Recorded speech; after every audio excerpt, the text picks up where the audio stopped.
तो एनसीईआरटी के साथ विशिष्टता यही है कि आपको हर चीज़ से जोड़ देगा।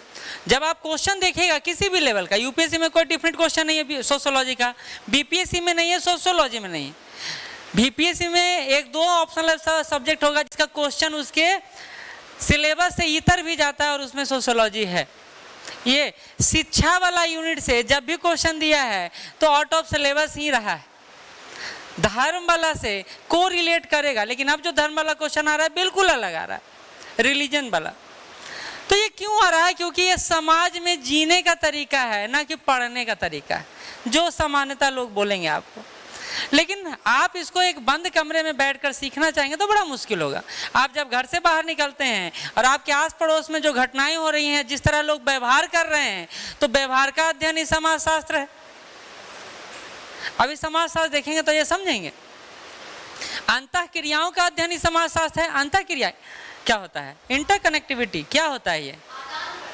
हाँ हाँ, चाहे संस्कृति का हो, चाहे वो बात का ही क्यों ना हो, संवाद ही क्यों ना हो। तो ये इस यूनिट को समाजशास्त्र और समाज नाम पढ़ने का कारण भी है क्योंकि हमारा सब्जेक्ट कौन सा है? समाजशास्त्र है। जोड़ रहा है पहले किससे? तो समाज से जोड़ रहा है, यूनिट 1। चलिए आते हैं। जब आप बुक खोलिएगा तो आपको परिचय जो दिया रहेगा बड़ा अच्छा से समझाया हुआ है। बुक में बहुत सारी बातें जो अच्छे से समझाया गया है, लेकिन जटिलता बड़ा दे दिया गया है।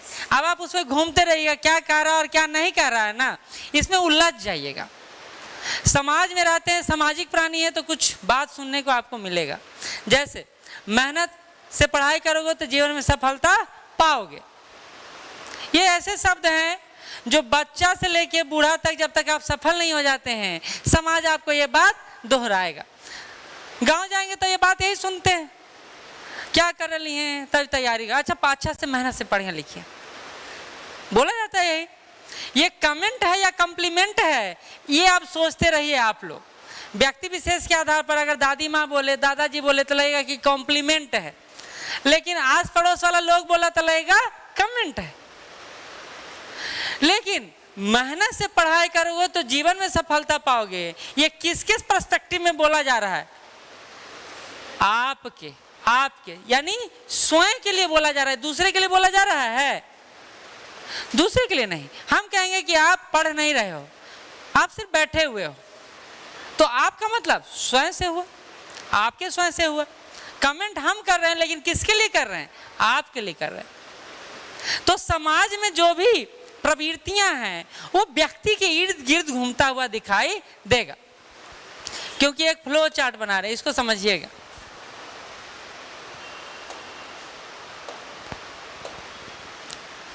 वेन डायग्राम जानते हैं ना? ये होता है व्यक्ति, ये होता है परिवार,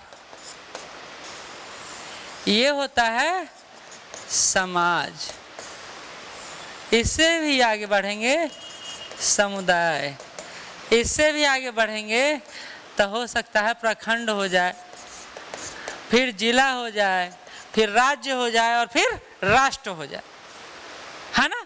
यानी सबसे छोटी इकाई कौन सी है इसमें? व्यक्ति है। आप जब समाजशास्त्र पढ़ेंगे तो द्वंद्व यहां दिखाई देगा कि पर्सन इंपॉर्टेंट या सोसाइटी इंपॉर्टेंट, समाज महत्वपूर्ण है या व्यक्ति महत्वपूर्ण है? समाजशास्त्र किसके इर्द गिर्द चलता है? व्यक्ति के इर्द गिर्द चलता है या समाज के? बिल्कुल सही भी हो सकते हैं, गलत भी हो सकते हैं। क्यों? क्योंकि अगर व्यक्ति के इर्द गिर्द चलता तो व्यक्ति को उठा के यहां से यहां रख के और सब छोड़ के चला जाता, तो क्या समाज चलता? जब बच्चा पैदा लेता है तो पहला शब्द माँ बोलता है, और माँ एक सामाजिक अवधारणा है। पिताजी एक सामाजिक अवधारणा है। क्या लगता है पिताजी समाज से कटे हुए हैं? नहीं कटे हुए। पिताजी कहते हैं समाज वाला क्या बोलेगा, मतलब पिताजी अपने अनुसार संचालित नहीं हो रहे हैं। कौन उनको संचालित कर रहा है? समाज कर रहा है। यानी महत्वपूर्ण बात कौन हो गया? व्यक्ति इंपॉर्टेंट ना होकर समाज इंपॉर्टेंट होता है। आप कितना भी बड़ा अंबानी बन जाए, अडानी बन जाए, बिल गेट्स बन जाए, और दुनिया में आपको अकेला छोड़ दिया जाए, तो उस बिल गेट्स बनने का कोई लाभ? कोई लाभ नहीं। जब तक कि समाज आपको वैलिडिटी ना दे, सम्मान ना दे। अब हम बहुत बड़े टीचर हो गए और कोई पूछ ही नहीं आ रहा है हमको, तो किस बात के टीचर है? यानी समाज वही वह पहलू है, सोसाइटी ही वह अवधारणा है जो व्यक्ति को निर्धारित और नियंत्रित करता है, कंट्रोल करता है। तो समाज बड़ा या व्यक्ति? तो सोशियोलॉजी के हिसाब से समाज बड़ा है, क्योंकि व्यक्ति के वो कंट्रोल करता है ना सिर्फ कार्य रूप में यानी फंक्शन का, बल्कि आप कैसे बातचीत करेंगे, कैसा आपका संस्कार होगा, कहाँ आप जाएंगे, कहाँ पाएंगे, इन सारी बातों का निर्धारण समाज करता है। अब ये विष्णुपद मंदिर चर्चा में आ गया। ये केस स्टडी है हमारे लिए। धर्म यूनिट है आपका। देखिए हर चीज बता दिया। पहला दिन क्या बताए हैं? यूनिट बताए। क्यों बताए हैं? क्योंकि आपको पता हो कि आपको कौन कौन सा यूनिट पढ़ना है। विष्णुपद मंदिर है। हमारे यहाँ अस्पृश्यता भी कितनी ज्यादा है और जातीय आधार पर और धार्मिक आधार पर कितना विभेद है। हमारा समाज स्तरीकृत है, स्ट्रैटिफिकेशन कितना ज्यादा है, वो इस केस स्टडी से देखने को मिल जाएगा। विष्णुपद मंदिर में क्या हुआ? एक मुस्लिम को ले जाया गया, बोला गया कि वहां मुस्लिम का आना जाना वर्जित है। हालांकि कई सारे लोग जिनका कोई नाम नहीं जानता होगा आते और जाते होंगे, लेकिन जब जान लिया गया तो विष्णुपद मंदिर का शुद्धिकरण किया गया। ये क्या है? ये धार्मिक आधार पर निर्धारण किसने किया कि ये कौन आ जा सकता है और कौन नहीं आ सकता है? तो समाज ने किया और समाज ने अपने रीतियों के अनुसार से उसको संचालित भी किया। तो व्यक्ति बड़ा या समाज? तो समाज बड़ा है। इंटरव्यू का क्वेश्चन हो सकता है।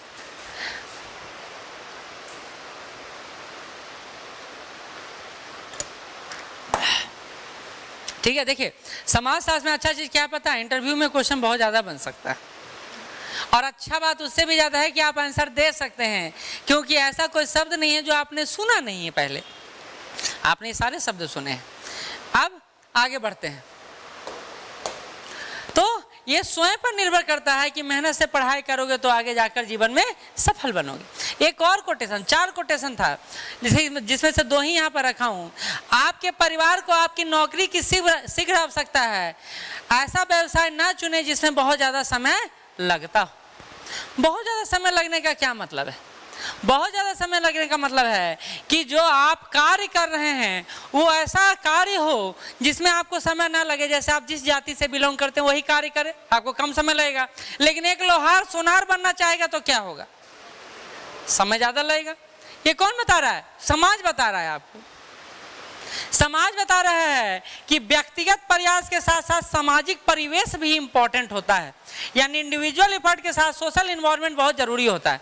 अब आप अपने गांव में, सभी गांव से बिलोंग करते हैं ना, आप अपने गांव में जिस जाति और धर्म के हैं उसी के अनुसार अपना व्यवसाय अगर तय नहीं करते हैं तो यह बात मान के चलें कि आपका व्यवसाय आगे नहीं बढ़ेगा।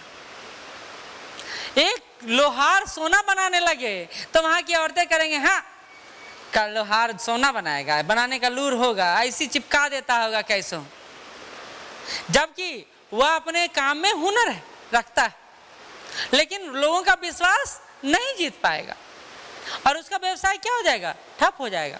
आप सोचिए, आपको पता हो कि ये लोहार है, सोनार का बिजनेस कर रहा है, तो क्या आप उसके यहाँ कुछ बनवाने जाएंगे? आपसे पूछ रहा हूँ क्योंकि आप मॉडर्न सोच के लोग हैं, मॉडर्न सोच रखते हैं, तो क्या आप जाएंगे उससे बनाने सोना कनवाली? नहीं। हाँ, संदेह मतलब आपको पता है हम बोलते हैं ये बहुत खराब नेता है, ऐसे है, करप्टेड है, ये है, वो है, और हम उसी को 4 बार 5 बार विधायक बना के भेज देते हैं विधानसभा में। तब कोर्ट को सामने आना पड़ता है और फिर कहना पड़ता है कि चलो भाई हम इसको अयोग्य घोषित करते हैं। नाम है उनका शिबू सोरेन, छोड़ दीजिए, बिहार के बाहुबली आनंद सिंह। हम दूसरा स्टेट काहे ला जाए, हम बगल में बैठल हैं। तो अब बोलते बड़ा अच्छा है, एकदम देहाती में पब्लिसिटी कंटेंट है वो, उनको बोलते देखे हैं।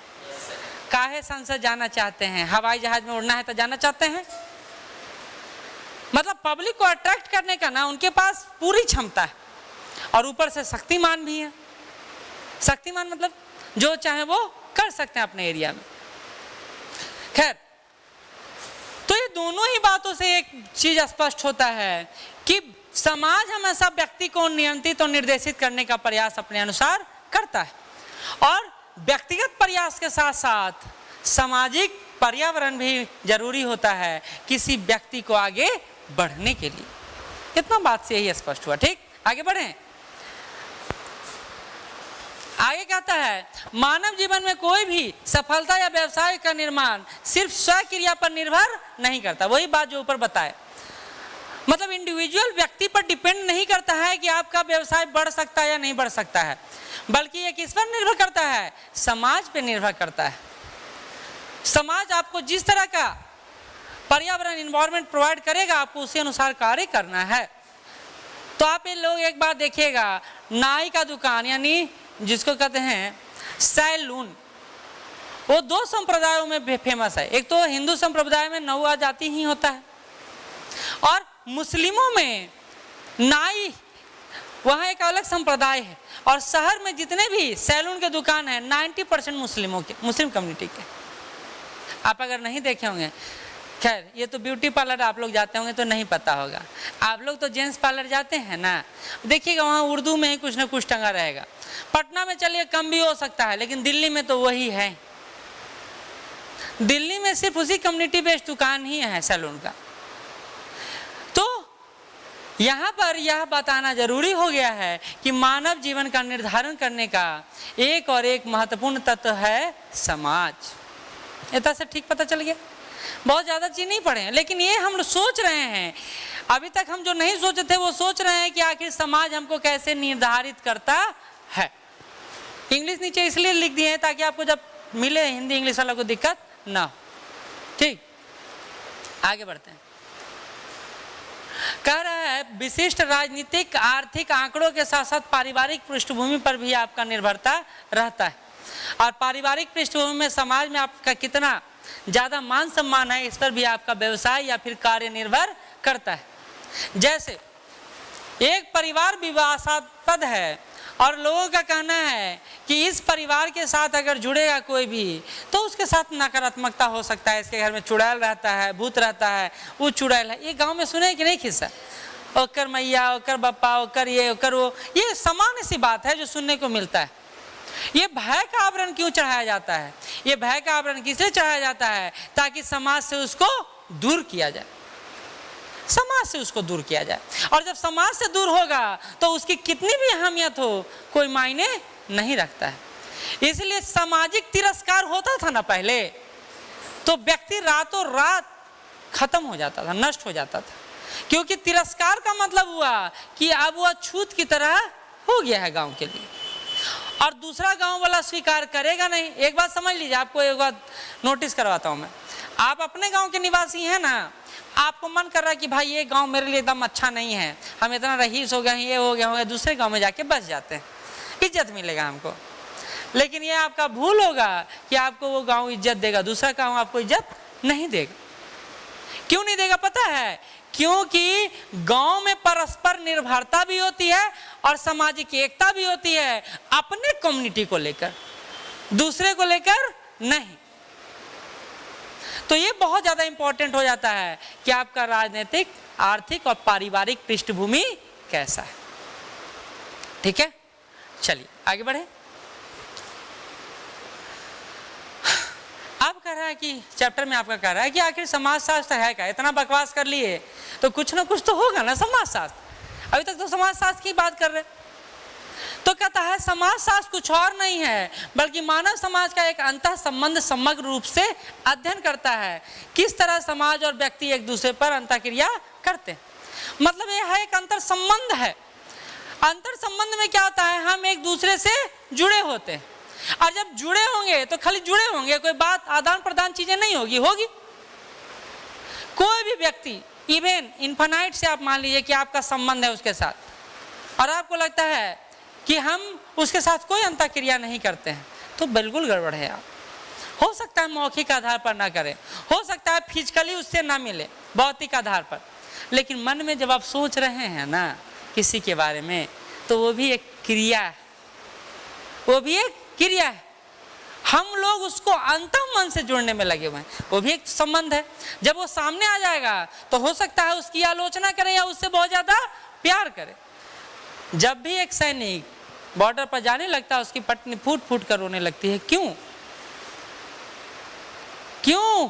क्योंकि उसका अंतः संबंध बहुत ही ज्यादा प्रगाढ़ है। और ये सैनिक यहाँ हो चाहे कहीं भी हो, उस भावना के साथ वो 5 महीने 4 महीने 6 महीने 10 महीने निवास कर लेता है। तो ये कहता है कि समाजशास्त्र मानव समाज का एक अंतर संबंधी समग्र रूप से अध्ययन करता है कि किस प्रकार समाज और व्यक्ति एक दूसरे से अंतःक्रिया करते हैं। तो समाजशास्त्र क्या है? तो समाज में होने वाले अंतःक्रियाओं का अध्ययन है। अंतःक्रियाओं का अध्ययन है। कहता है sociology studies the interconnected of human society. Interconnected मतलब एक दूसरे से जुड़े हुए। देखिए इंग्लिश के कुछ टर्मिनोलॉजी के साथ हम लोग ज़्यादा फेमिलियर है। अब इंटरकनेक्टेड आ गया ना तो कनेक्शन हमको बहुत अच्छे से पता है ना कनेक्शन। हाँ, ये कनेक्शन किसी भी रूप में किसी भी जगह हम सुन लेते हैं, लेकिन अंतः संबंध और अंतः क्रिया जैसे शब्द नहीं सुनते हैं। क्यों? क्योंकि हमारे वो बोलचाल की भाषा में उतना हिंदी शामिल ही नहीं। हम लोग बिहार के हैं, यूपी वाले और बिहार वाले में बहुत बेसिक डिफरेंस है। पता है क्या? उनका बोली बहुत शुद्ध होता है। हिंदी बोलेंगे तो इतना ज़्यादा ही शुद्ध रूप में बोलेंगे कि आपको लगेगा भाई ये कौन कहाँ से आए हैं। और बिहार लोगों के पास क्या है, नॉलेज कम है लेकिन बोलना ज़्यादा रहता है। तो हम लोग अपने सारे भाषाओं को मेल करके खिचड़ी बनाते हैं और परोसना शुरू करते हैं। न मगही रहता है वो, न भोजपुरी रहता है वो, न मैथिली रहता है वो, कौन रहता है पता नहीं रहता। और ये बहुत ज़्यादा इफेक्ट डालता है कब? हमारे आंसर राइटिंग। तो हिंदी भाषी का नंबर ना उठने का कारण भी यही है कि हम हिंदी भी लिख रहे हैं, बीच में इंग्लिश भी लिख रहे हैं, फिर इंग्लिश भी लिख रहे हैं शब्द, और इससे नंबर मार्किंग कम हो जाता है। इंग्लिश वाले के साथ तो ये समस्या नहीं। ठीक, हाँ। तो समाजशास्त्र क्या है इसके बारे में हमको थोड़ा सा आइडिया लग गया। कहा जाता है इस तरह समाजशास्त्र का एक कार्य व्यक्तिगत समस्या और जनहित मुद्दों के बीच संबंध को स्पष्ट करना है। इस शब्द को समझिए पहले, बड़ा इंपॉर्टेंट शब्द है। कौन समझ रहे हैं जरा एक बार बताइएगा। One of the tasks of sociology is to unwrap the connection between the personal problem and public issues। इसका मतलब क्या है? समझ रहे हैं तो बताइएगा।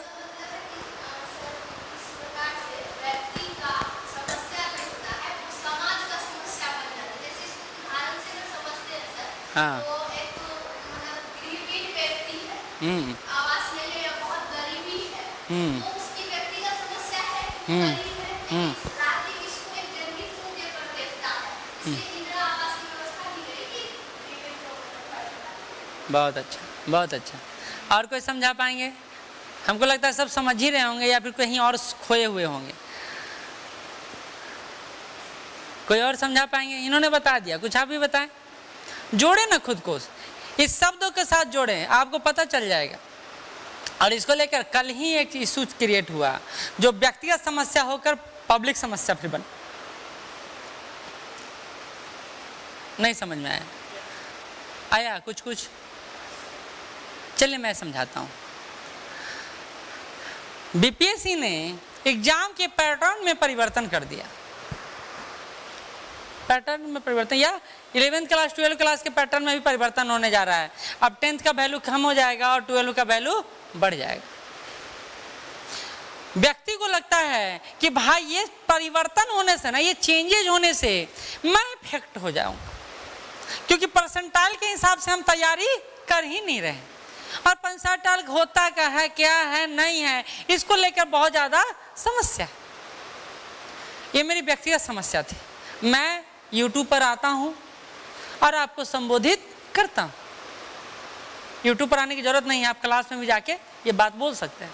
मैं आपको संबोधित करता हूँ और जब संबोधन होता है तो मैं ये बताता हूँ कि ये मेरी पर्सनल समस्या नहीं है, बल्कि ये तो आपकी समस्या है।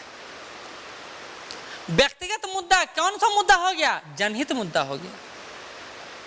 अभी दिलीप कुमार जी आए थे, छात्र नेता, परसों शाम में आंदोलन को लेकर। उन्होंने बोला सर इस इशू को व्यक्तिगत स्तर पर ही आप रखें, आप पब्लिक प्लेटफॉर्म पर ना जाएं। क्यों नहीं जाएं? क्योंकि हो सकता है ये पॉलिटिसाइज हो जाए मैटर आप लोग के कारण। वो रेलवे वाला हुआ था ना पॉलिटिसाइज, आप लोग दूर से सपोर्ट करें, जाने की जरूरत नहीं है, हम लोग हैं वहाँ पर। लेकिन दूर से सपोर्ट करने का मतलब है कि आप आह्वान करें बच्चों से। अभी तक ये क्या था? व्यक्तिगत समस्या था कि हम ऐसा सोच रहे थे, लेकिन हम अपनी सोच को जब पब्लिक ओपिनियन में रखे तो वो क्या हो गया? जनहित का मुद्दा हो गया। जैसे आप करप्ट पार्टी है या नहीं है, ये एक लोकलाइज मैटर था जिसको नेशनल इशू बना दिया गया ना। विष्णु पद मंदिर का मैटर, एक व्यक्ति पहुंचा था वहां, जिसको क्या बना दिया गया? जनवादी मुद्दा बना दिया गया।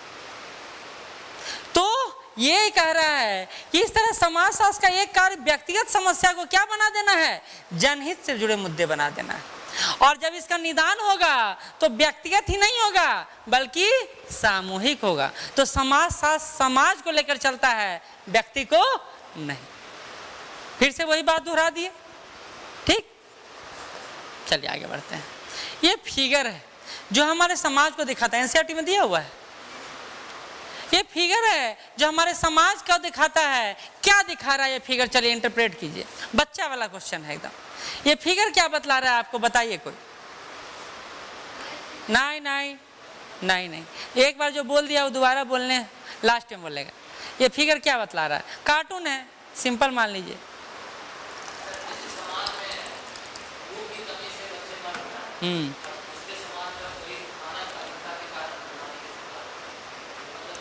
मोटे हो रहे हैं। हाँ, बहुत अच्छा। ये कटोरा दिखाता है कि बच्चा के पास साधन नहीं, साधन मतलब अनाज नहीं है। और इसके कारण इसका फेस भी देखिए ना, हड्डी बच्चा है, मांस तो खत्म हो गया है। तो यही एक हाल था। हमारे हीरोइन लोग का फोटो ट्विटर पर आते रहता है ना, तो दिशा पटनी जी अपना फोटो डाली थी, बहुत स्लिम ड्रीम। तो यही पे कमेंट हम किए थे कि देश में रियल भूखमरी क्या है, ये दिशा पटनी जी से सीखा जाए। क्यों? क्योंकि शरीर में मांस ही नहीं रहेगा तो भूखमरी कुपोषण हुआ ना। कुपोषण हमारे घर में माँ किसको कहती हैं? बेटा बाप रे बाप, हड्डी दिखाई दे रहा है, उसी को कुपोषित बोला जाता है। हालत यही यहाँ है कि समस्या भूख की इतना ज्यादा है कि बच्चे कुपोषण के शिकार होते जा रहे हैं। और दूसरी तरफ बस्ट डेट फैट, ये बच्चा मोटा हो रहा है खाते खाते। क्यों? क्योंकि इसके पास संसाधन बहुत ज्यादा है। ये विकासशील और अल्प विकसित देशों की समाज की बात कर रहा है, और ये विकसित देशों के समाज की बात कर रहा है। ये गरीब बच्चे की बात कर रहा है और ये अमीर बच्चे की बात कर रहा है। ये लोअर सोसाइटी की बात कर रहा है और ये इलीट सोसाइटी की बात कर रहा है। एक पिक्चर कई सारी चीजों को अभिव्यक्त करने का माध्यम बन सकता है। ये अकाल का घोषणा है तो ये आबाद होने का घोषणा है। अकाल पड़ेगा तो स्थितियां बदतर हो जाएगी। तो आप लोग जब तक उसको व्याख्यायित नहीं करेंगे तो सोशियोलॉजी से जुड़ेंगे कैसे? सोशियोलॉजी फिर से पढ़ना नहीं है बल्कि जीना है। आप सोचिए ना, आप ही यहाँ पर बैठे हुए हैं, आपके बजट में लास्ट महीना में पैसा खत्म हो गया और जिससे मांग रहे हैं वही कह रहा है कि तो हर महीने का इसका यही काम है, छोड़ो। आप देह महसूस के कैसे भी काम चलाएंगे और जो 5 किलो वर्ण की फैट जमा किए थे वो तो जम जाए, गल जाएगा, फिर आप पतले लगने लगे। तो गरीबी और अमीरी के बीच अंतर सिंपल सा होता है कि एक को संसाधनों तक पहुंच होता है और एक को संसाधनों तक पहुंच नहीं होता। ठीक, इसी तरह ये भी एक समाज का परिचायक है। ये भी एक समाज का परिचायक है। कृषिगत समाज, श्रमिक समाज और शहरी समाज। देखिए सुविधाएं, देखिए ग्रामीण समाज की हॉस्पिटल इस तरह नहीं होते हैं।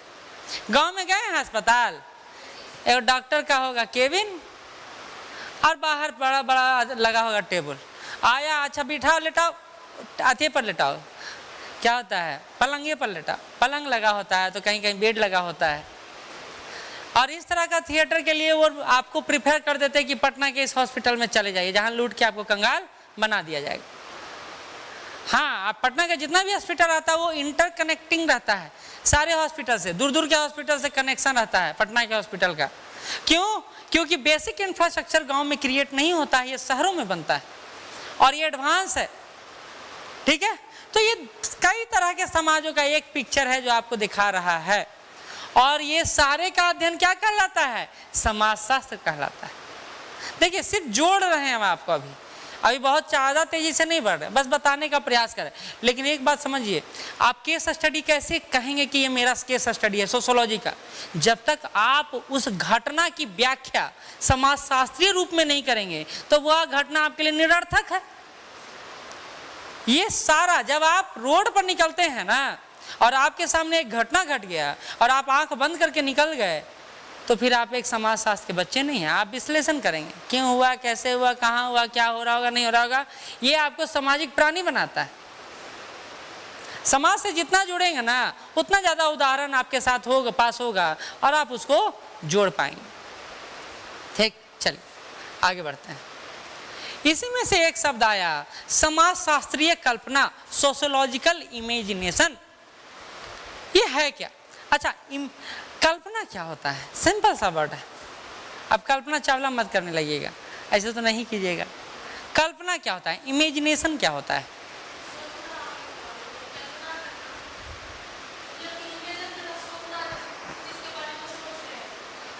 तो सोच लिए तो इमेजिनेशन हो गया। अच्छा, ठीक है, बहुत। हाँ, उसको क्या बोलेंगे? हाइपोथेटिकल को क्या डिफाइन करिएगा?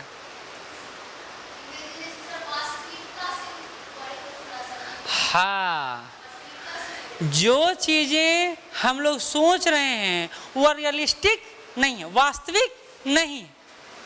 हम कल्पना कर रहे हैं कि हम प्रधानमंत्री मोदी जी के बगल में बैठ के सेल्फी ले रहे हैं, ये सोच सकते हैं, ये सोच सकते हैं आप, लेकिन क्या वास्तविक रूप में हो रहा है? नहीं हो रहा है।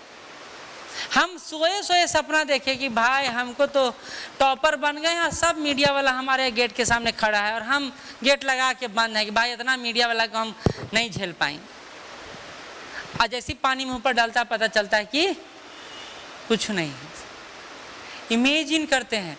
लेकिन बिहार के बच्चों के साथ अच्छा क्या है पता है? हम लोग कल्पना में जीते। क्यों जीते हैं? क्योंकि हमको पता है कि ये कल्पना हमारी वास्तविकता में तब्दील होने जा रहा है। हम एपीजे अब्दुल कलाम जी की उस बात को बड़ा सीरियसली लेते हैं कि बड़े सपने देखो, बड़े सपने देखो। तो हमने सोचा छोटा सपना छोड़ो, अब बड़ा सपना ही देखते हैं।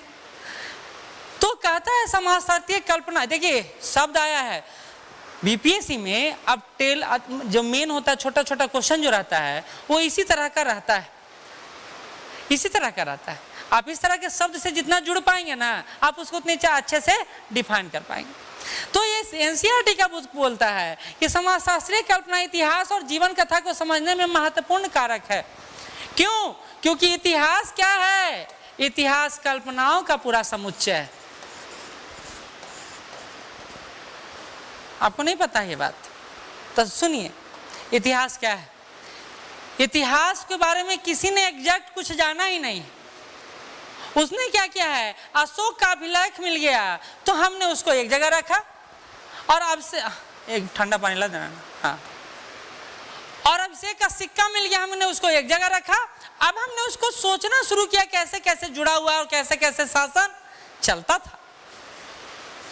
और जो फिल इन द ब्लैंक जो बीच में खाली आप देख रहे हैं, वो किसके द्वारा भरा जाता है? कल्पनाओं के माध्यम से भरा जाता है, कल्पनाओं के माध्यम से भरा जाता है।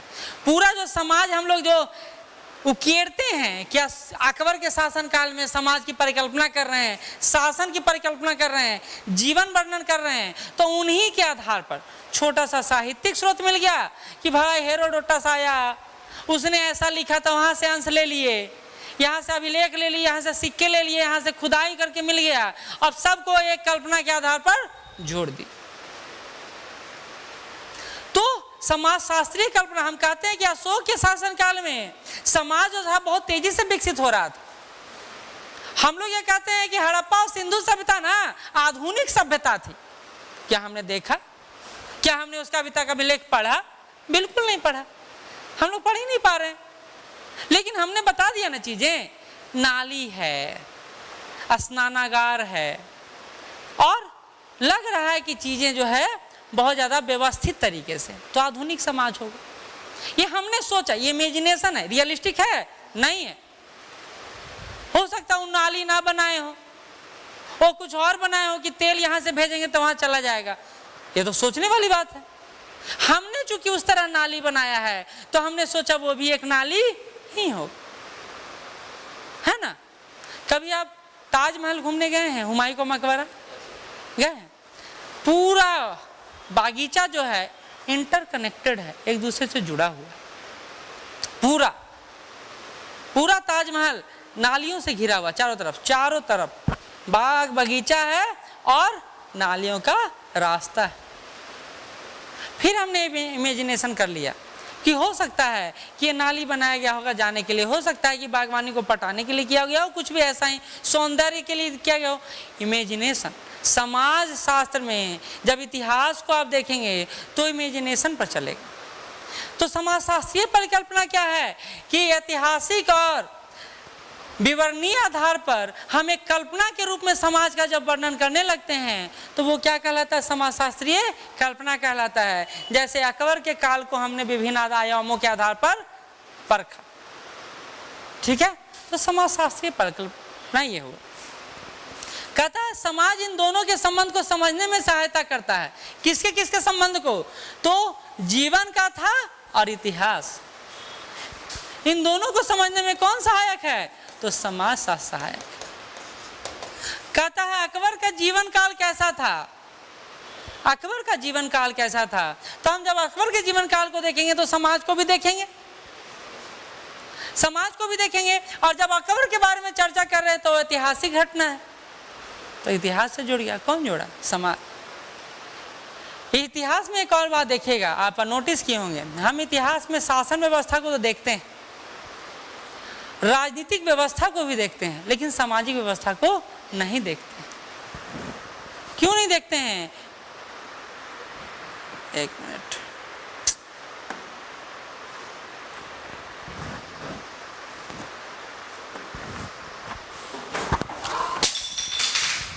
ला उठाइए इसको, लेके आइए वाइपर। तिरछा है ना,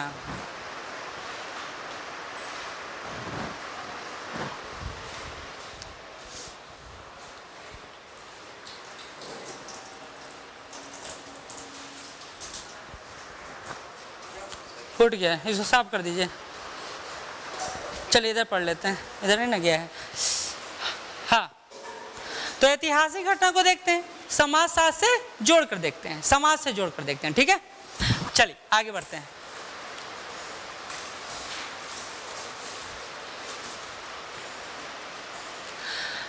हाँ, तो समाज शास्त्र है क्या? अब बोल रहे हैं समाज शास्त्र क्या है, तो कहता है कि समाज शास्त्र कुछ और नहीं है बल्कि सामाजिक व्यवस्था को समझने की एक रूपरेखा प्रस्तुत करने वाला विषय। आपको कैसे पता चल रहा है उस समाज में क्या हो रहा है, कैसे हो रहा है, क्यों हो रहा है, तो ये समाज शास्त्रीय परिप्रेक्ष्य से हम लोग देख रहे हैं, तो हम लोग उसकी रूपरेखा प्रस्तुत कर पा रहे हैं। अगर समाज शास्त्र एज ए सब्जेक्ट नहीं होता, समाज शास्त्र एक विषय के रूप में नहीं होता, तो हम लोग समाज को उतना महत्व नहीं देते। आपको पता, पहले समाज शास्त्र इंडिविजुअल सब्जेक्ट नहीं था, वो सबके साथ मिला हुआ था, इतिहास के साथ मिला हुआ था, राजनीति विज्ञान के साथ मिला हुआ था, इकोनॉमिक्स के साथ मिला हुआ, सबके साथ मिला हुआ था। हमने क्या किया, सबसे थोड़ा थोड़ा लिया। जैसे हमारे संविधान का निर्माण हुआ वैसे ही सोशियोलॉजी का निर्माण हुआ, ये भी पढ़ेंगे हम लोग, ये भी पढ़ेंगे हम लोग, ठीक। अब अगला जो टॉपिक है इसमें, समाज में बहुलताएं और असमानताएं। बहुलता मतलब कई सारे लोग, विविधता, उसको विविधता से ले लीजिए। कहता है समकालीन समाज में हम एक से ज्यादा समाजों से जुड़े हुए हैं। आप इस बात को समझिए।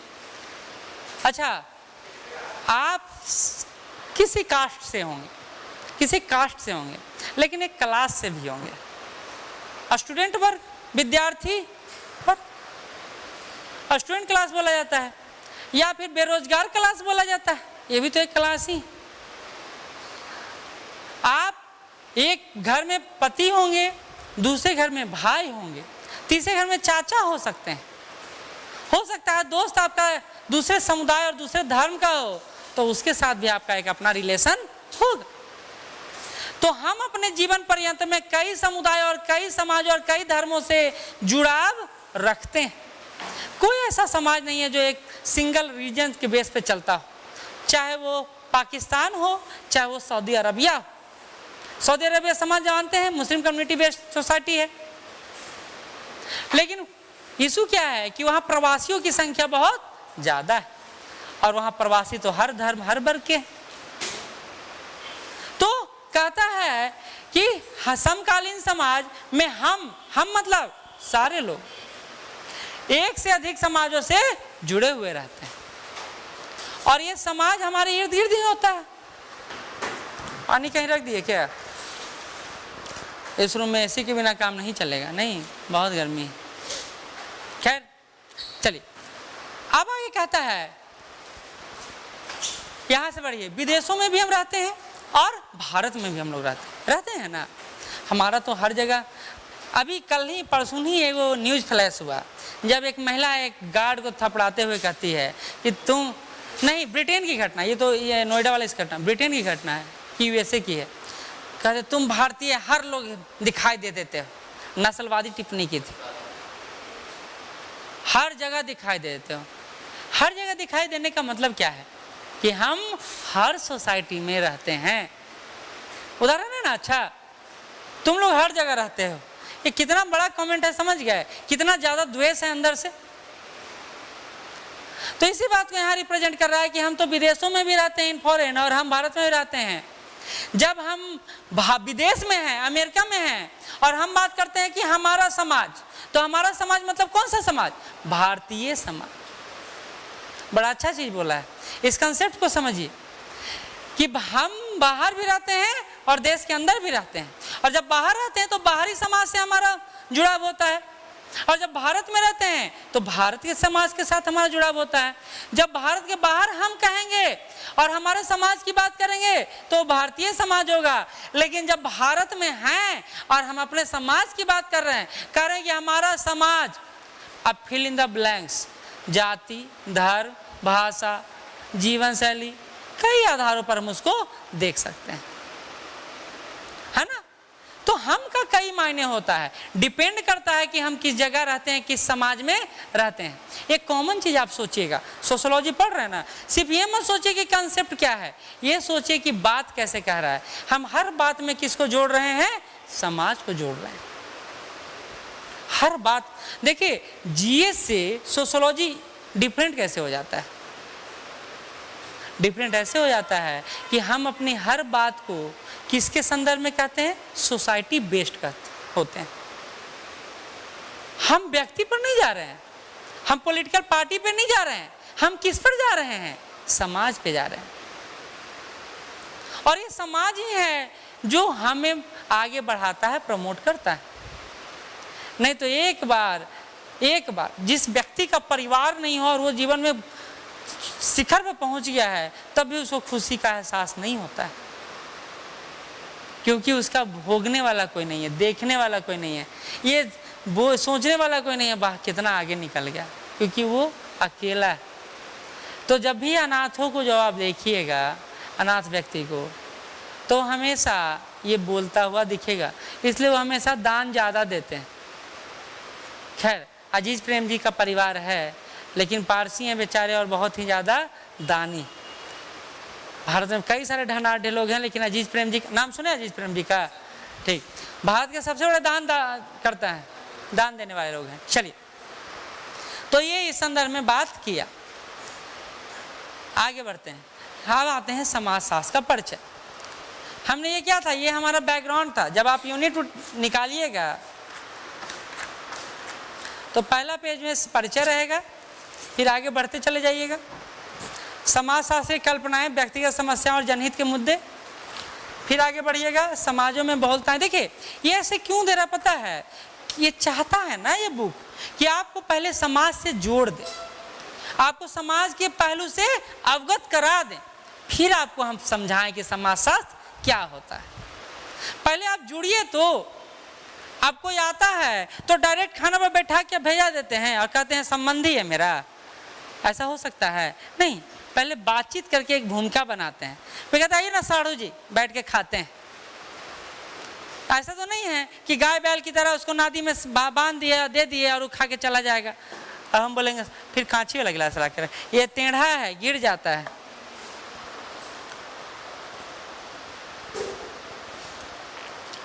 धन्यवाद, साफ सुथरा कर दिए। हाँ, तो ये बात कर रहे थे। अब आते हैं समाजशास्त्र से परिचय करवाते हैं। बुक क्या कर रहा है? सोशियोलॉजी से आपका इंट्रोडक्शन करवा रहा है। क्योंकि देखिए किसी भी व्यक्ति को आप अपने घर पर ऐसे ही नहीं बुलाते हैं, ये पता है ना। किसी व्यक्ति को आप ऐसे, जब तक कि बाहर रूप से उससे आपका जुड़ाव ना हो जाए। ये बुक तक भी ऐसे ही कर रहा है। आप कह रहा है कि समाज का एक अंतर संबंधी समग्र रूप में अध्ययन क्या कहलाता है? समाजशास्त्र। Sociology study society as an interconnected whole, मतलब सभी से जुड़ाव। ये सभी से जुड़ाव समाज कैसे करता है? तो आप एक समाज में चले जाइए। चलिए आप एक गांव में रहते हैं, चलिए सोचिए गांव पहुंच जाइए। क्या आप अपने घर में खाली रहते हैं? नहीं। हम गांव जाते हैं तो उत्तर टोला है, दक्षिण टोला है, पूर्वी टोला है, पश्चिमी टोला है। हम रहते हैं उत्तर टोला में, हम घूमते फिरते पश्चिमी टोला में जाएंगे, दक्षिण टोला में जाएंगे। भाई खोज खबर लेंगे ना सबका, जिंदा है कि मर गया। हाँ वो फलानवा कहाँ है, ठिकानवा कहाँ है, वो हले शादी की ना हले, ये सारा खोज खबर लेते हैं। क्यों? क्योंकि समाज समग्र रूप से जुड़ा हुआ और एक दूसरे से ज़्यादा संबंधित है। आप गांव में जाते हैं तो ये नहीं बोलता है कि भाई सुनीति देवी आ गए, वो बोलते हैं फलानवा के बहू अले, फलानवा के बहू आए, या फलानवा का बेटा है। मेरे को मेरे नाम से कोई नहीं जानता है, कहता मेरे पापा का या दादा का नाम डिनोट करता है और जानते नहीं उसका बेटवा या पोतवा। ये क्या है? ये समाज को एक दूसरे से जोड़ने का माध्यम है। पत्नी कभी भी अपने पति का नाम नहीं लेती हैं गांव में, शहर में तो दिन भर नाम लेती हैं। पूछो है क्या? शहर में तो दिन भर नाम लेती हैं और ज़्यादा नाम ना ले तो पतियों को बुरा लग जाता है ना। लेकिन गांव में पत्नी नाम नहीं लेती है। हाँ छोटनका के पापा, बिठनका के पापा, ये सब नाम होता है उनके पति का, जो उनका रियल नाम नहीं होता है। ये क्या है? ये समाज को संचालित करने का कुछ नियम है जिससे समाज व्यवस्थित और संगठित रहता है।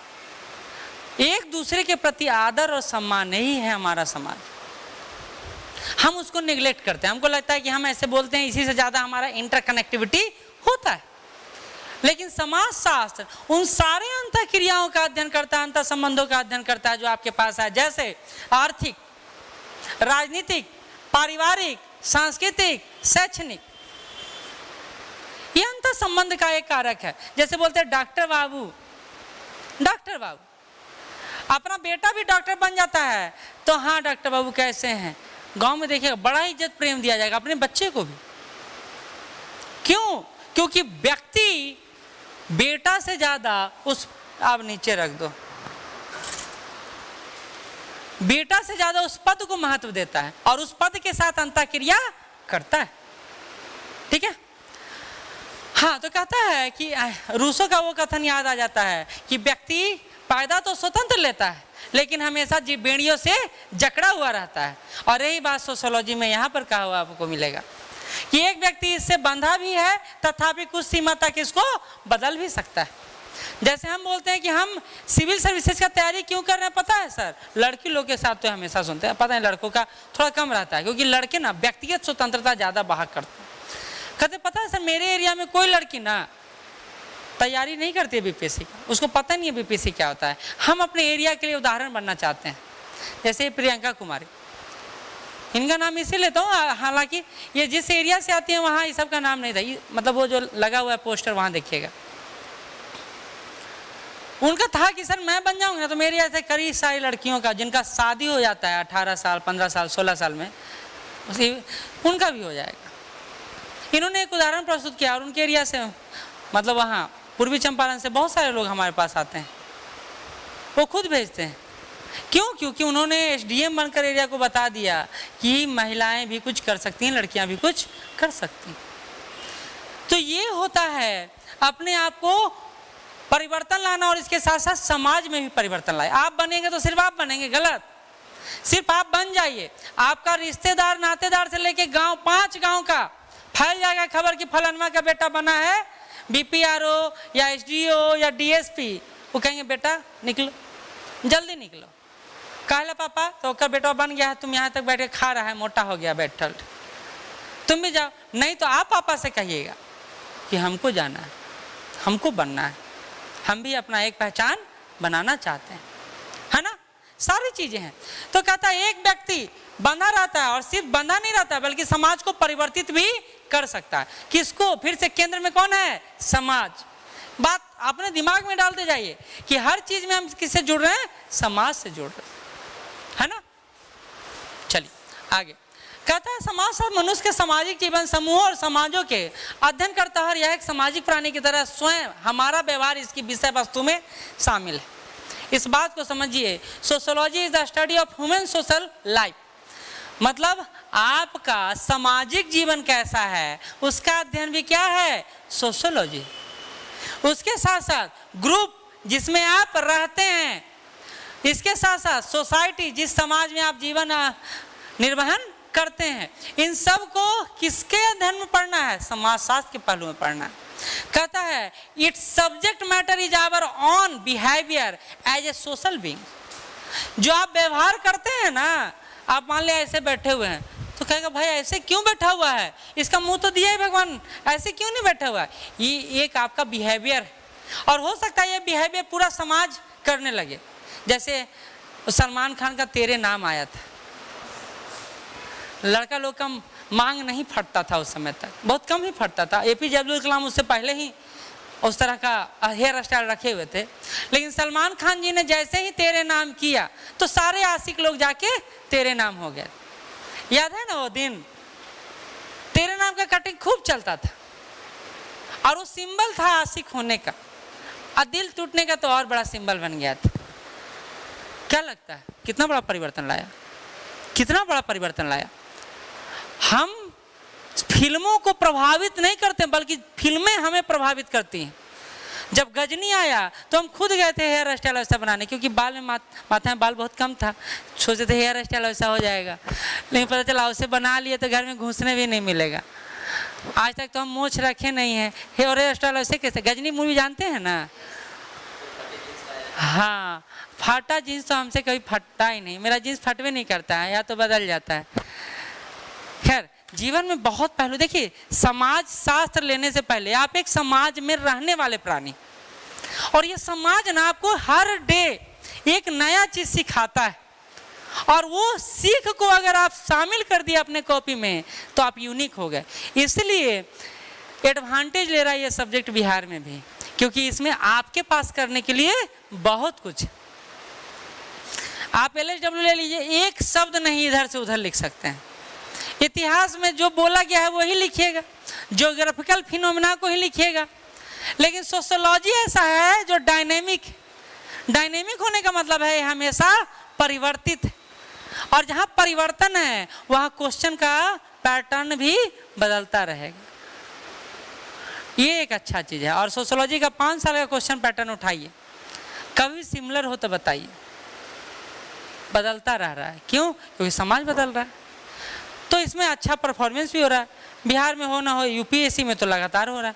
यूपीएससी का उदाहरण इसलिए है क्योंकि प्रबुद्धता के स्तर पर वो सोच समझ के ऑप्शन का चयन करते हैं। हमारे जैसा नहीं, गांव से आए और कहे भाई कुछ नहीं दिख रहा है 32 को सब्जेक्ट में, एक के सब्जेक्ट दिखता है हमको, या 2 सब्जेक्ट दिखता है। होता है ना समानता ऐसा, क्योंकि उससे हम जुड़े हुए रहते हैं। हाँ, तो विषय वस्तु क्यों है? क्योंकि समाज शास्त्र किसका अध्ययन करता है? व्यक्ति का। व्यक्ति मिलकर ही समाज बनता है, और वो व्यक्तियों का जब अध्ययन कर लेगा तो समाज का कैसा बिहेवियर है पता कर लेगा कि नहीं कर लेगा। वो जाता है गांव में और देखता है ना, हर कोई चंदन टिक्का लगाए हुए है, हर कोई पूजा कमंडल उठाए हुए है, समझ गया ये ब्राह्मणों का गांव। बिहेवियर बताने की कोई जरूरत नहीं है, बिहेवियर ह्यूमन बिहेवियर बता दिया। और कहीं गया देखा नेटल फोटल ऐसी ही सब बच्चा घुसट रहा है, लौट रहा है, अपने व्यक्ति खाली खा रहा है, कमा रहा है, कैसे कैसे रह रहा है। समझ गया कि या तो यह अछूतों की बस्ती होगी या फिर ये कोई यार निम्न कास्ट होगा। ह्यूमन बिहेवियर एक समाज शास्त्री के लिए ना मानव व्यवहार ही सब कुछ है, क्योंकि इसी मानव व्यवहार के आधार पर वो समझता है कि समाज किस तरह चल रहा है, किस तरह आगे बढ़ रहा है। ठीक, अब आगे आते हैं। ये वाला सेंटेंस आपको बड़ा पढ़ने में थोड़ा सा अलग लगेगा।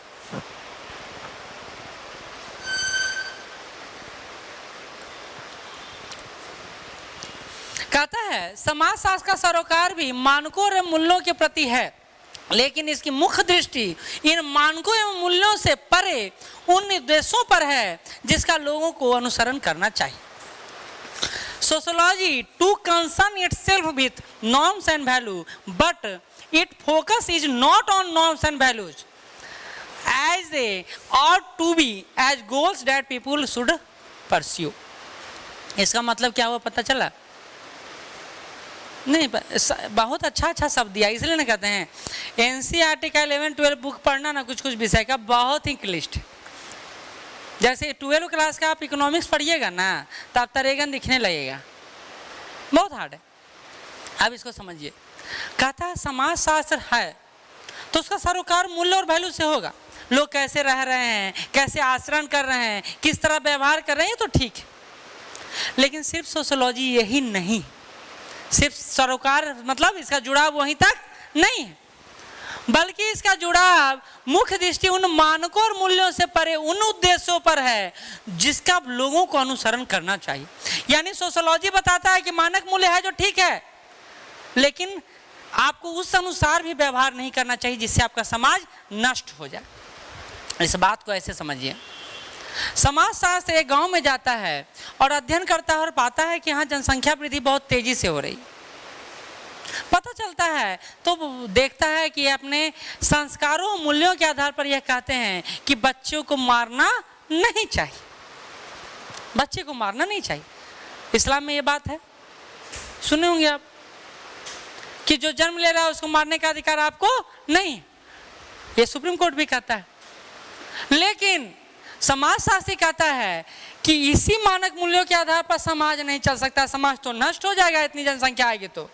ये कहता है कि कैसे आपको करना चाहिए, कैसे रहना चाहिए और कितना बच्चे का अनुसरण करना चाहिए, ये बात पर ही फोकस कौन करता है? समाजशास्त्र करता है। यानी समाज को कैसा व्यवहार करना है इसके बारे में भी चर्चा सोशियोलॉजी में ही होता है। नींद आ रहा है ना? आइए ना एक बार घूम के आ जाइए। अरे तो कोई बात नहीं, सब देखिए मत, ये नॉर्मल सी बात है, दोपहर है नींद आएगा ही। और जब थोड़ा सा दिमाग पर जोर पड़ने वाला चीज़ होता है ना तो और नींद आता है। बोला जाता है कि पढ़ाई एक नशा है और ऐसा नशा है जिसको देखकर लोगों को नींद आ जाता है। सोना हो कभी तो पुस्तक लेके बैठे, कभी देखे हैं असर? नहीं नींद आएगा तो पुस्तक लेके बैठिएगा। मोबाइल लेके, मोबाइल वाला पुस्तक नहीं, न तो वो तो पुस्तक कभी सोने नहीं देगा आपको, क्योंकि पुस्तक कम और अनवांटेड चीज़ ज़्यादा चलेगा। तो हमारे घर में जब पढ़ने के लिए हम लोग बचपन में डिबरी होता था, डिबरी समझते हैं ना? हाँ, तो मेरे को भैया थे, वो बाल बड़ा बड़ा किए हुए थे एकदम।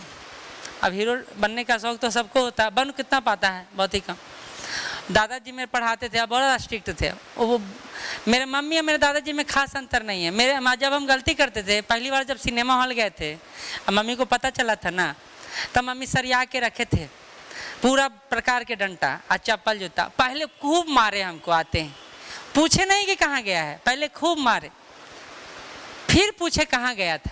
और झूठ बोलने का आदत रहता है, पढ़ने के नाम पर तो हम लोग करते ही हैं झूठ। झूठ तो पढ़ने के नाम पर नहीं बोलते हैं।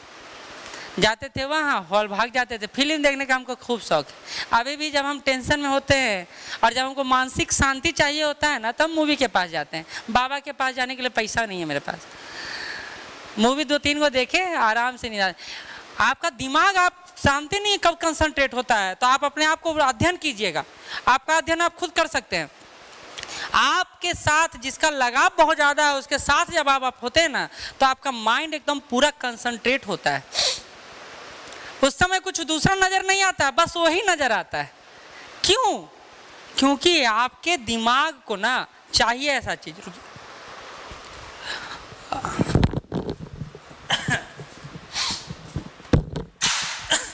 फिर तुम लोग मिल के खाने लगे। पहले नियम तो बनाया तुम ही लोग।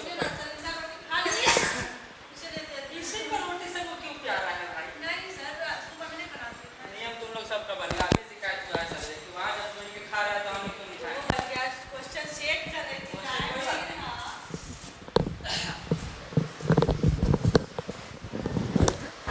हाँ, चलिए नींद टूट गया ना, आगे बढ़े। हाँ, तो यही होता था बचपन में ना, मार ज़्यादा होता था, प्यार कम होता था, क्योंकि गार्जियन को लगता था मार से ही प्यार बरसता है। और ये बात ही सही है कि डर के मारे कुछ करते भी नहीं थे हम लोग। नहीं तो बच्चा आजकल प्यार से बोलेगा तो नहीं मानेगा, नहीं ना मानता है। बोले उसको 5 बार कि पढ़ के आना बेटा, पढ़ के आना बेटा, है बेटा, वो छोड़ के चला जाएगा, पढ़ेगा नहीं। लेकिन यही बोलेगा पढ़ के आना है, तो देखिए बच्चा कैसे पढ़ता है। तो पहले का नियम कुछ ठीक था, अब थोड़ा ज़्यादा पिटाई के। आजकल बच्चा हो गया कोमल कोमल सब। पहले था चाचा ही मार लेते थे, फूफा जी भी 2 हाथ 3 हाथ आजमा लेते थे, जो आता था वही थपड़ाता था बच्चा को। अब तो छू दिया तो काहे छुआ भाई, अंगुली कैसे लग गया, बात इस पर हो जाता है। तो इतना कोमल बच्चा होता है कि टीचर अगर थोड़ा सा पीट देता है ना, तो बच्चे के स्वाभिमान पर आ जाता है। और जब बच्चे के स्वाभिमान पर आ जाता है तो वो गलत स्टेप उठा लेता है और फिर टीचर फंस जाता है। हमारे समय टीचर अच्छा था, खजूर खुदे मंगवाते थे स्टूडेंट से, उसी पर तोड़ के फिर कहते थे लेके आ। डंटा खूब होता था खजूर का, वहाँ पर पेड़ नहीं है ना। चलिए, अब थोड़ा नींद टूट गया होगा, अब आगे बढ़ते हैं। क्यों पता, पढ़ते पढ़ते बोरियत लगने लगता है और हर चीज़ समझने वाला होता और टेंशन होने लगता है ना। चलिए, हाँ, तो क्या है सोशियोलॉजी का सरोकार? सिर्फ मान, मूल्य और वैल्यूज से नहीं है, बल्कि उसका सरोकार ये है कि क्या समाज में होना चाहिए। ये अच्छा चीज़ है। कहता है इसका सरोकार उस तरीके से है जिसका लोगों को अनुसरण करना चाहिए। It concern is with the way they function in the actual society. यानी वास्तविक समाज में आप जो कर रहे हैं, जिससे समाज बढ़ रहा है, वही समाज शास्त्र का अध्ययन। समाज शास्त्र ये नहीं कहेगा जो गलत कर रहे हैं वो करते रहिए ना, वो क्यों करते रहिएगा, आपको इस पर सुधार करना चाहिए, ये समाज शास्त्र। ठीक, तो मूल्य और संस्कारों के अलावा अन्य बातों पर भी समाज शास्त्र फोकस करता है, बात करता है। कहता है समाज शास्त्र मूल्यों के प्रति कोई सरोकार नहीं है। समाज शास्त्री पूर्वाग्रह से रहित समाज का अध्ययन, जानकारी को लेना, प्रेक्षण करने को उत्सुक होता है। अब इस बात को समझिए, समझाता हूँ। हम गए एक समाज का अध्ययन करें, अपने गांव का अध्ययन करने गए। अब मुझसे बोला गया ना, बेटा जहाँ जा रहे हो ना वहाँ कास्ट सिस्टम बहुत ज़्यादा है। कास्ट सिस्टम, ये हमको बोल दिया गया। अब मेरे दिमाग में क्या रहेगा कि कास्ट बेस्ड सोसाइटी में हम जा रहे हैं। और कास्ट बेस्ड सोसाइटी में जा रहे हैं तो हम एक कास्ट से दूसरे कास्ट वाला का कोई अगर समस्या भी होगा तो अनसुना कर देंगे, कहेंगे कि अगर इस कास्ट के खिलाफ बोले ना तो बहुत भयंकर बवाल हो जाएगा। अब हम किसी पूर्वाग्रह से रहित तो सहित किसी समाज का अध्ययन कर रहे हैं, तो क्या वो वैज्ञानिक अध्ययन होगा? वैज्ञानिक साइंटिफिक मेथड होता है जिसमें हम किसी पूर्वाग्रह के बिना एक प्रक्रिया के द्वारा किसी समाज या किसी वस्तु का अध्ययन कर रहे हैं। जब हमको पहले से ये बता दिया गया कि ये कास्ट वाइज सोसाइटी है, तो हमारा दिमाग उसी के अनुसार चलेगा और हमारा अध्ययन पूर्ण नहीं होगा। और पूर्ण नहीं होगा तो वो प्रिंसिपल नहीं बन पाएगा, एक केस स्टडी नहीं बन पाएगा रियल में, वो आधा अधूरा कचरा रह जाएगा। तो यही कहता है यह बात कि समाजशास्त्र मूल्यों के प्रति कोई सरोकार नहीं है। एक समाजशास्त्री पूर्वाग्रह से रहित, सहित नहीं है, क्या है? रहित। अरे हाँ, पूर्वाग्रह से रहित समाज का अध्ययन करता है, समाज के बारे में जानकारी लेता है और उसका क्या करता है? ऑब्जर्वेशन करता है, प्रेक्षण करता है। ये एक समाजशास्त्री। आपका पहला यूनिट जो है सोशियोलॉजिकल रिसर्च है, सोशियोलॉजिकल रिसर्च है। तो उस रिसर्च में क्या पढ़ेंगे हम लोग? यही पढ़ेंगे कि हम लोग समाज का जाके किस प्रकार से वैज्ञानिक अध्ययन कर पाते हैं। और वैज्ञानिक अध्ययन करने के बारे में बात किया जाएगा तो वस्तुनिष्ठता की बात किया जाएगा, पूर्वाग्रह से रहित हो, वैज्ञानिक मूल्य हो, जिसमें आपको प्रश्नों के बारे में भी चर्चा किया जाएगा। तो बहुत सारे ऐसे तथ्य हैं। तो एक समाजशास्त्री को हमेशा पूर्वाग्रहित होना चाहिए, नहीं तो वो किसी भी बारे में सही रूप में अध्ययन नहीं कर सकता है। ठीक है, कहता है समाजशास्त्र इसी यूनिट में कि समाजशास्त्र अपने आरंभिक अवस्था में स्वयं को विज्ञान की तरह समझता है। ये इस बात से समझिए कि समाजशास्त्र का जन्म जो हुआ है वो अगस्त कॉम्टे के द्वारा हुआ है, और कॉम्टे ने समाजशास्त्र की जो रूपरेखा तय की वो प्रत्यक्षवाद के द्वारा किया। और प्रत्यक्षवाद पॉजिटिज्म, प्रत्यक्षवाद कुछ और नहीं है बल्कि क्या है, साइंटिफिक मेथड है, वैज्ञानिक अवधारणा है। तो ये कह रहा है कि समाजशास्त्र ने अपनी आरंभिक शुरुआत ही वैज्ञानिकता के साथ की है, और जब वैज्ञानिकता के साथ की है तो ये विषय भी वैज्ञानिक होगा। और इसके लिए कहते हैं कि समाजशास्त्र प्रचलित सामान्य बौद्धिक प्रेक्षणों और दार्शनिक अनुचिंतनों या ईश्वरीय व्याख्या से हटकर वैज्ञानिक कार्यविधि पर काम करता है। यानी कोई फिलोसफर कोई कुछ बोल के चला गया तो हम उस पर यकीन नहीं करेंगे। भगवान बोले हैं कि द्वापर युग में ऐसा हुआ था और कलयुग में ऐसा होगा, समाजशास्त्री इस पर यकीन नहीं करता। समाजशास्त्री हर उस थ्योरी को नजरअंदाज करता है जो वैज्ञानिक पहलू पर तराशा ना गया। तो इसके मायने क्या है कि समाजशास्त्र एक विज्ञान, समाजशास्त्र एक वैज्ञानिक अवधारणा। क्यों? क्योंकि भी ये अनुरीक्षण, परीक्षण और पूर्वाग्रह से रहित विभिन्न मानकों जो साइंटिफिक मेथड है उसके आधार पर आगे बढ़ा है।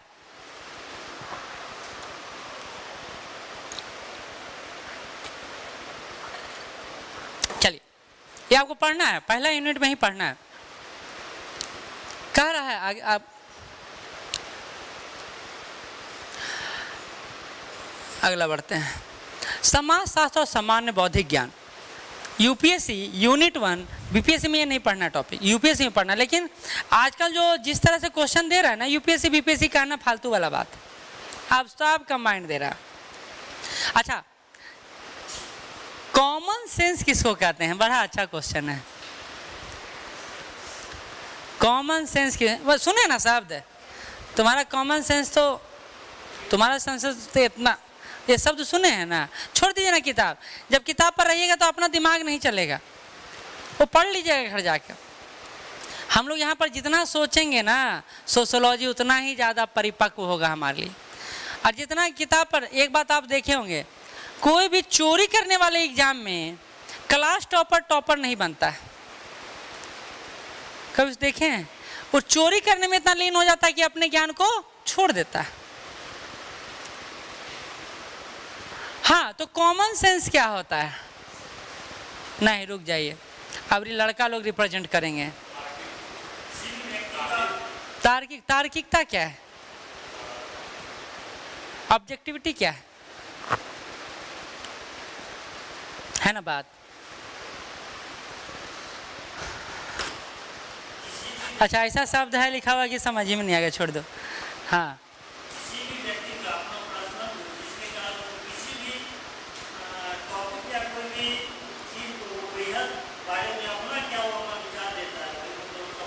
बहुत हद तक सही है, बहुत अच्छा, बहुत अच्छा, ठीक है। लेकिन तभी कोई समझे नहीं होंगे, अभी बहुत लोग सोच रहे होंगे क्या बता रहा है। हाँ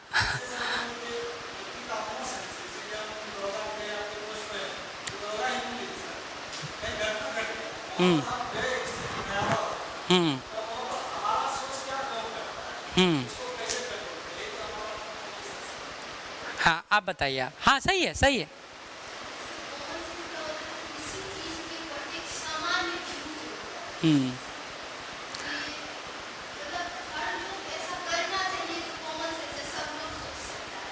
चलिए, बहुत अच्छा। आप आज कुछ नहीं बोले हैं, बोलिए। कॉमन सेंस बड़ा सामान्य सा बात है ना।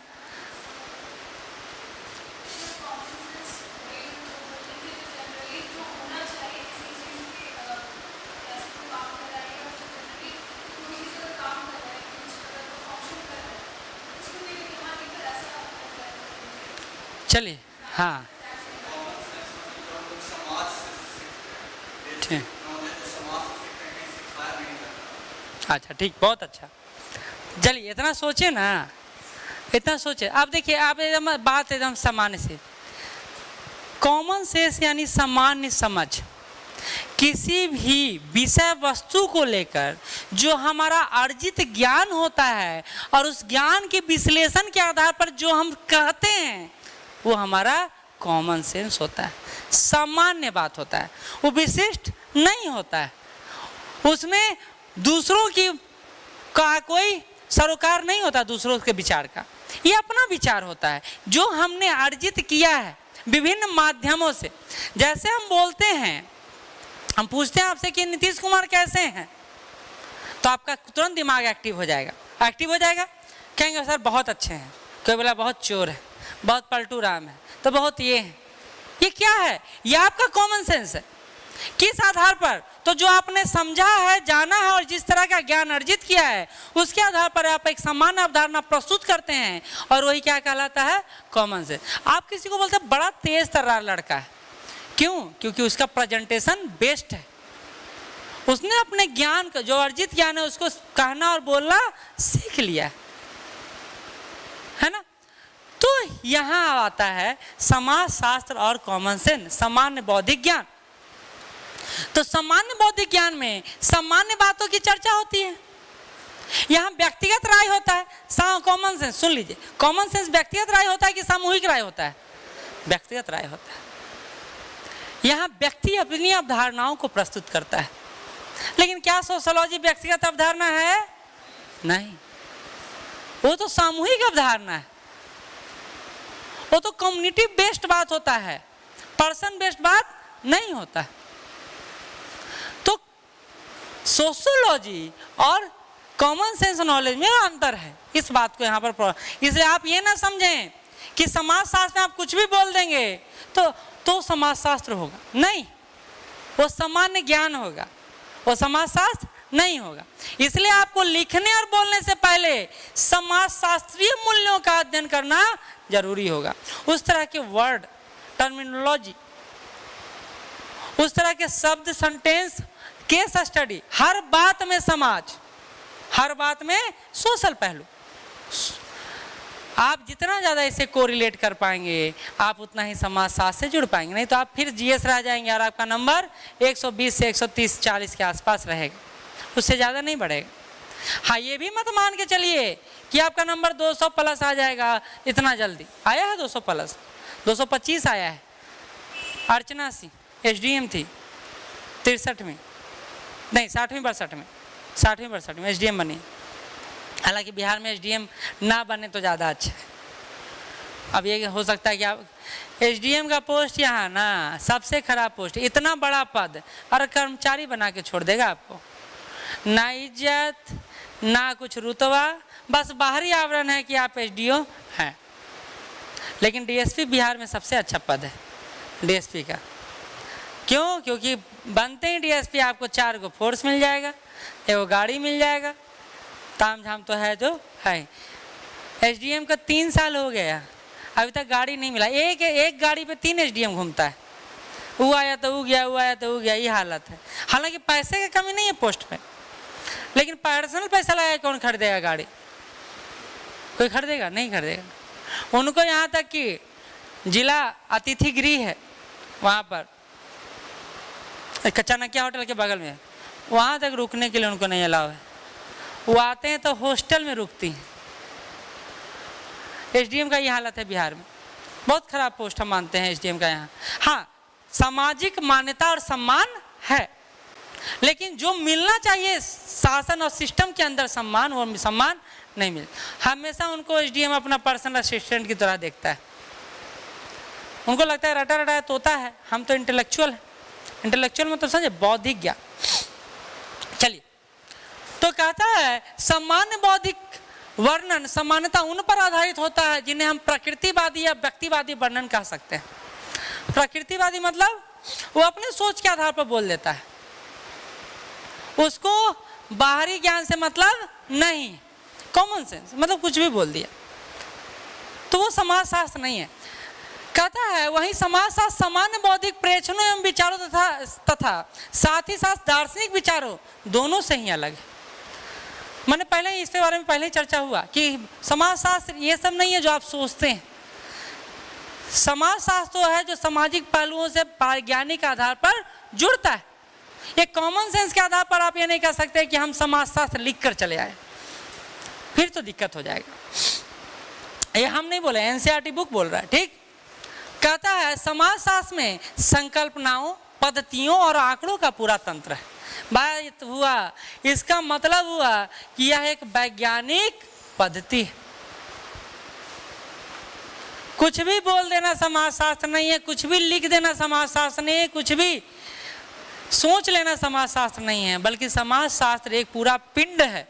किसका? संकल्पनाओं का। किसका? पद्धतियों यानी प्रोसेस का, और आंकड़ों का, फैक्ट का। तो सोशियोलॉजी है जो body of concept, method and data, इन तीनों का समावेशन होता है, उसी को समाजशास्त्र कहते हैं। अब दो टर्मिनोलॉजी हमारे सामने आया, एक आया प्रकृतिवादी और एक आया समाजशास्त्र। क्या अंतर है दोनों में? व्यक्तिवादी यानी प्रकृतिवादी देखा गया, क्या अंतर है दोनों में? हम तो कहेंगे दोनों एक ही चीज है, जो हमने बोला वही समाजशास्त्र, हम ऐसा सोच सकते हैं, लेकिन वो समाजशास्त्र नहीं है। क्यों नहीं है? तो ये बताया है